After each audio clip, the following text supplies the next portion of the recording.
kulanto waxaan wanaagsan saaxiibayaal meel kasta joogtaan u diyaar garooba muuqaal cusub oo ku saabsan wararka Soomaaliya caalamka intiisa kale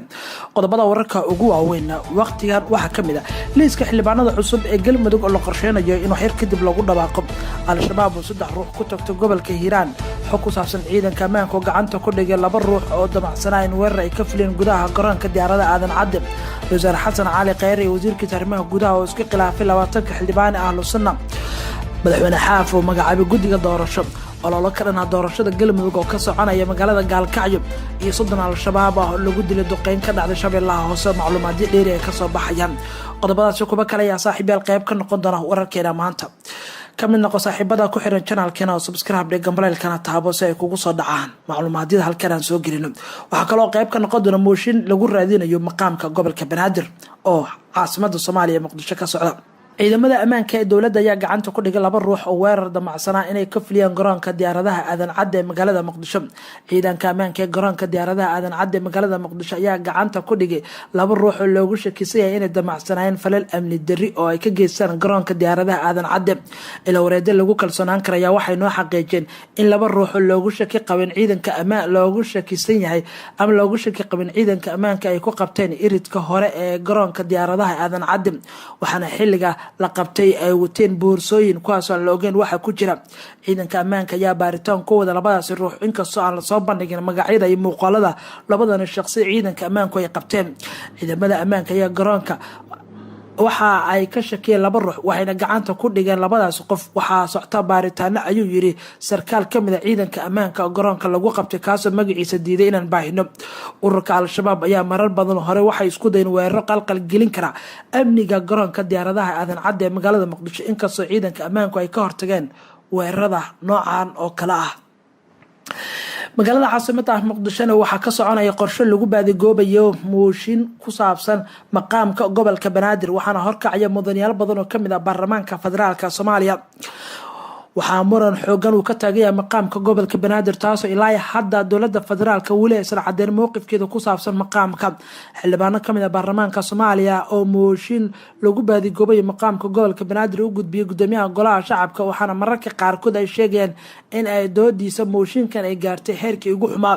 qaar kamid ah xildhibaanada taageersan madaxtooyada Soomaaliya ayaa diidan in laga doodo mooshinkan waxayna sabab uga dhigeen inuu yahay mid si kala fogeyn kara xukuumadda iyo waliba dadka shacabka sidoo kale ay tahay mid aan waxba ka soo kordhinin madaxtooyada Soomaaliya ayaa gudoonka golaha shacabka ugu horeyn u gudbiyay gudoonka golaha shacabka Maxamed Mursal Sheekh Cabdiraxmaan ku amartay in aan la furin mooshinka maqaamka gobolka Banaadir taasoo xiisad abuuri karta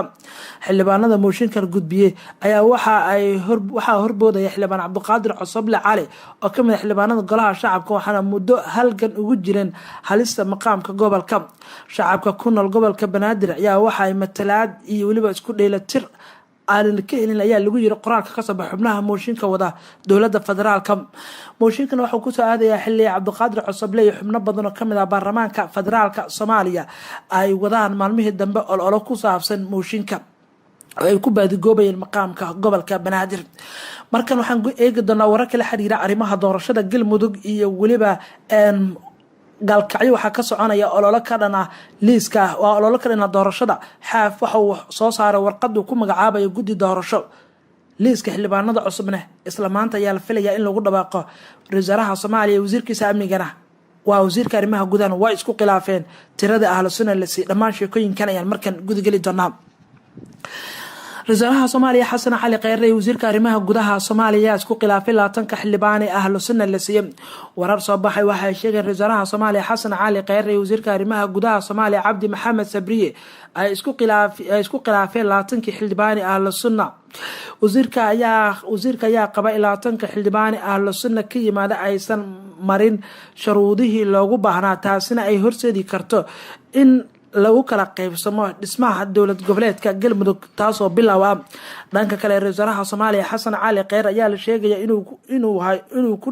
inuu ku dhagay wasiirka arrimaha gudaha wuxuu la amray wasiirka inuu wax faragelin ku sameeyo guddiga farsamada maamul dhisida isagoo sheegay liiska xildhibaanada ahlu sunna ayeen kuwa saxda ah ay soo bandhigeen dowladdu ay taageersan tahay arrintan ayaa imaanaysa xilli wasaaraha xukuumadda Soomaaliya wali ku sugay magaalada Dhuusamareeb wuxuu dhawaan halkaasi kulamo kula qaadanaya madaxda maamulkaasi gaar ahaan madaxa xukuumadda galmudug sheekh maxamed shaakir cali xasan iyo gudoomiyaha guud ee ahlusunna waljamaaca macalin maxamuud waxaana la sheegay in ay aqbaleen codsiga la xiriira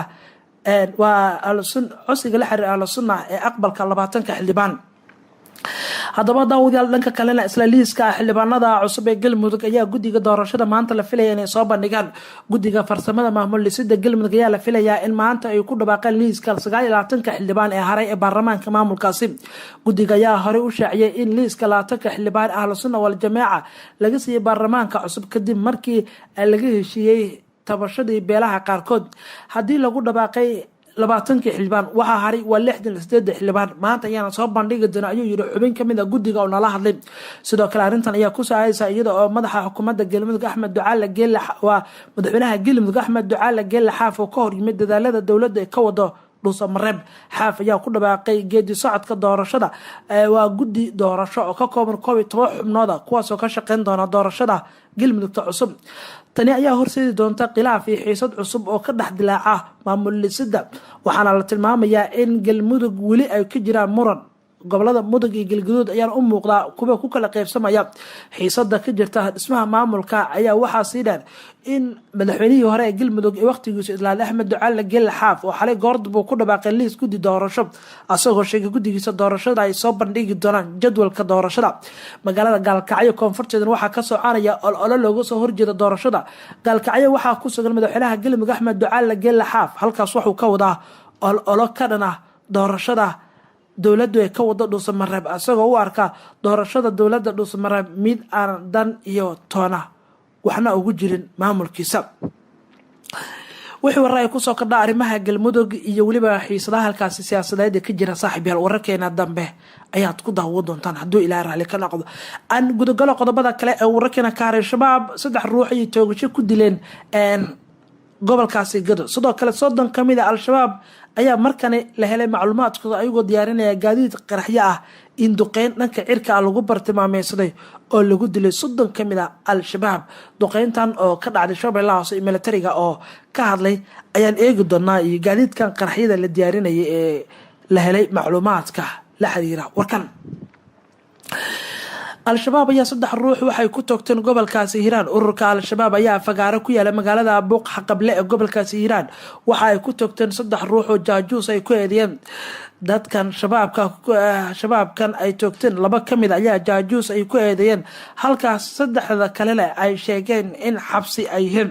fagaaro ku yaala deegaanka Buuq Xaqable ayaa waxa ay falkan toogashada ay u geysteen. waxaana la sheegay in dad badan halkaas isku soo baxeen kadibna la toogtay 3daas qof. ragga shabaabka ay toogteen ayaa waxaa magacyadooda aan helay lagu kala magacaabaa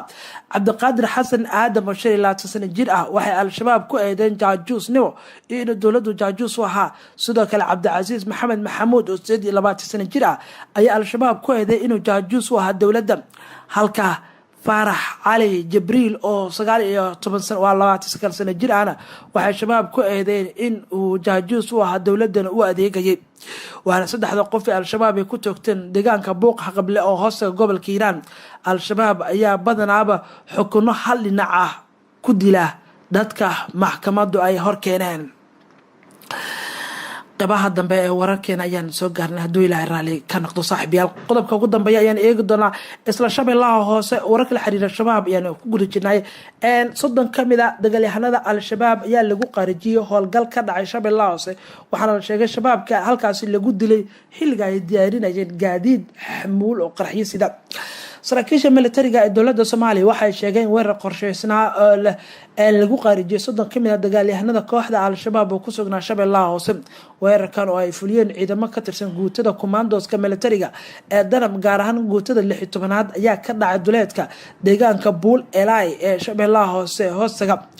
taliyaha guutada 16aad ee danab gaashaale Ismaaciil Cabdi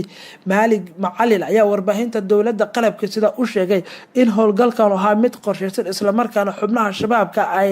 la beegsadeen diyaaradaha gaadiidka sida. waa al-shabaab lala beegsaday gaadiidka qaraxyaha halkaasi ku diyaarinayeen. taliyaha wuxuu intaa ku daray in gaadiidka qaraxyada lagu diyaarinaya ay ahaayeen kuwa xamuulka islamarkaana ay dhinaca cirka ah duqeyntan lagu bartilmaameysaday. waxaa warbixinta lagu sheegay in howlgalkan uu ahaa mid qorsheysnaa kadib ciidanku ay heleen macluumaadka warbixintan. waxaa howlgalkaasi lagu dilay 30 ka mid ah maleeshiyada al-shabaab, waxaan dhaawacnay saraakiil badan ayuu yiri gaashaale Ismaaciil Cabdimaalig Macalin. howlgalkan ayaa qayb ka howlgallo badan ciidanka ammaanka militariga dalka gaar ahaan daram ay todobaadadii ugu dambeeyay ay ka fuliyeen deegaano kamid ah gobolada Jubbooyinka ee Shabeellaha Hoose lagu bartilmaameysaday. maalin ka hor ayaa guutada 16aad waxay al-shabaab kala wareegeen dhowr tuulo hoosata Shabeellaha Hoose, sida uu sheegay taliye Ismaaciil. tuulooyinkaas ayaa ahaa kuwo muhiim ah ay kooxdan ay ka howlgali jireen. al-shabaab ayaa u muuqata mid markan qatartooda awoodooda la soo yareynayo maadaama meelo badan ay ka dhacayaan duqeyn lagu bartilmaameysanayo.